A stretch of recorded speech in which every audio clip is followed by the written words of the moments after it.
Hello everyone, it is Adam here. This is an experimental video. I really don't know if I'm going to post it or not, but what we have here, well, I'm leaving in a week for my trip, and I'm trying to get a setup. So the problem is, let me grab my other camera.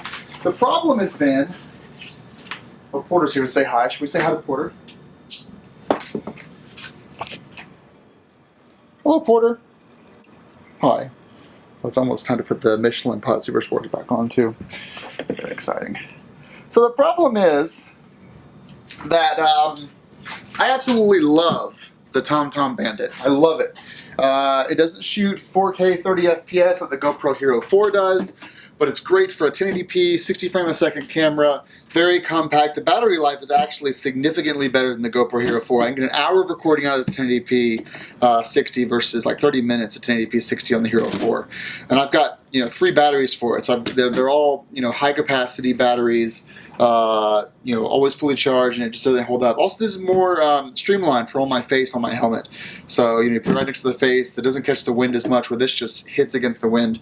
Usually the Hero 4 goes in front of my my chin with this little contraption here that I built, and it just pulls down on the helmet, which is really annoying. Alright, so, and then obviously I'm on a long road trip like I'm doing, where I'm doing 17 hours. Or 20 hours on the bike, or 30 hours on the bike this next week, over the course of 5 days. Battery life is everything. So last road trip I was severely disappointed with the time lapse. I recorded a time lapse, and I wanted the time lapse to capture the entire trip, and I was disappointed by it, completely disappointed by it. The TomTom Bandit has a time-lapse feature, and note I work for TomTom, so I got this half off as an employee. Has a time-lapse feature, but I think it does a picture every like 10 seconds or 5 seconds. I think it's every 5 seconds, and it wasn't enough. I need one every 1 to 2 seconds to really make this worthwhile. I've got a time-lapse assembler on my iMac, or you can just go to Final Cut Pro and just change the frames to be duration of the frames in a bulk batch change. But I've had this TomTom Bandit mounted on my handlebars, and it just did not do the trick. So I'm going to repurpose this. I believe I'm going to repurpose this as the helmet camera, the always-on helmet camera, because it does a pretty good battery life. But I wanted to be able to run the GoPro for longer than half an hour, and I think in time-lapse mode or just doing burst photos, it probably runs for 2 or 3 hours, but it's not going to hold up for a whole day. So we got this mount here. This is the mount that will go. It's a suction mount.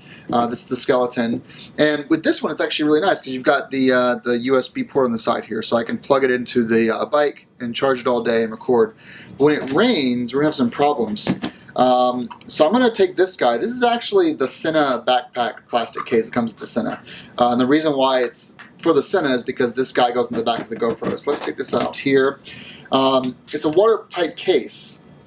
So even though I want to charge the GoPro, I have to run a fine line between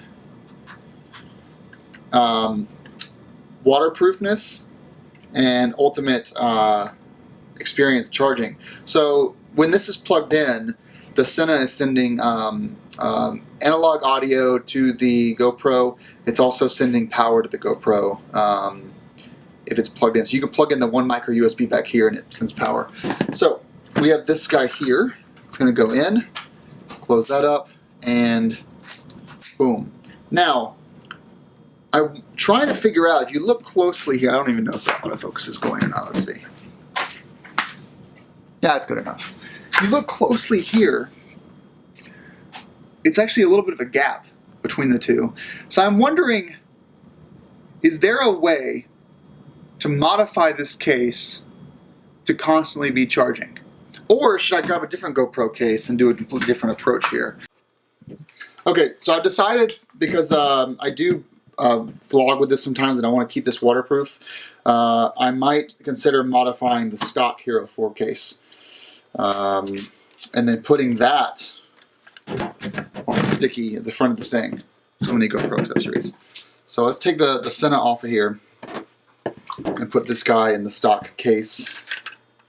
And now in this case, where is... So we got the charging port is right... Is it right there? Is that the charging port? Yeah, charging port's in the bottom. So let's just take this and let's drill a hole through there. Try enough damage to the GoPro in the process. So there, and then we can just put that. We got our chesty here. We've got our head mount here, which everyone hates. And then we've got our suction mount. But I think because I never used this case, I think this would allow us to get.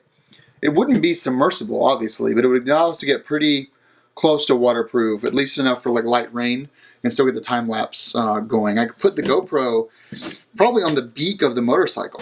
It's not here, so I have to just sort of assume this will work and take everything with me, and then ship back what I don't need. But let's get a marker out and mark that up. So it's the bottom piece. Just trying to cut my. These videos, they always in the same, right? So there's the top part to there. Yep, width is pretty much the same. Well, let's do a small hole. It's always a good idea to remove this guy too. It makes it a little easier. I think you just pull it out. There we go. That. And this guy also comes out. Come on, there we go. Off the side. So we got to keep in mind that this cable is our baseline. It has to go through this side to the right of the lens there. And the orientation is fat side toward the back, like that. All right, well, let's give her a go. Okay. All right, so I found this 3/8 bit here, and it's about the same width and height of this guy here. So we're going to load her up and try our best here. Okay, well, let's try this again.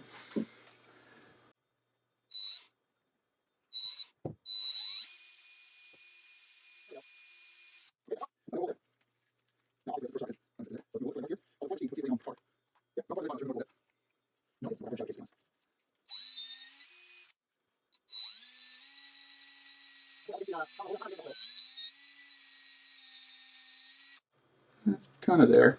If I go back in here, though, I'm just going to cause more problems for the due south hole. So basically we're at the very bottom. I don't know if you can see that, but we're at the very bottom of it now. I just need to keep moving forward or north a bit.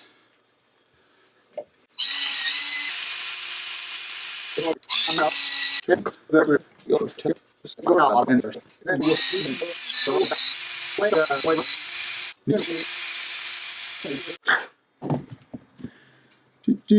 Oh, we're close. We're very, very close now.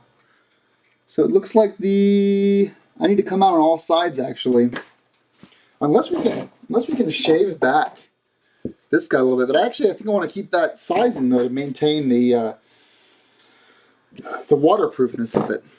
So got the GoPro in here. Oh, we actually are too far forward.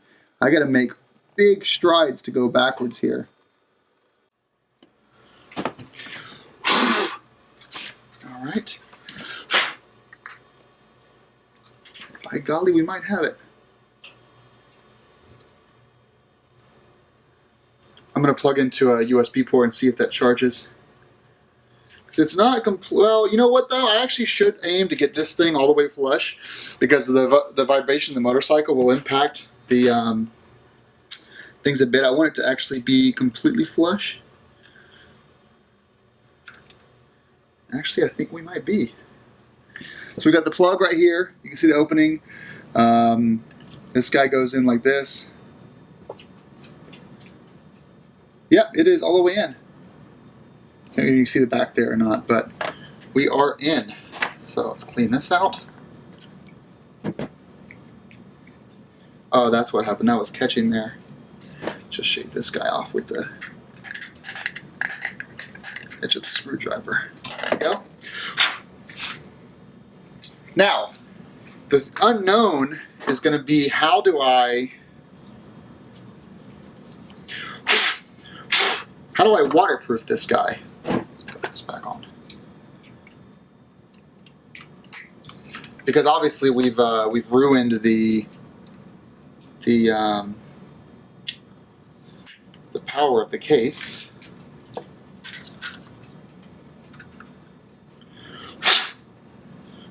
I'm pretty sure waterproofing is a big deal.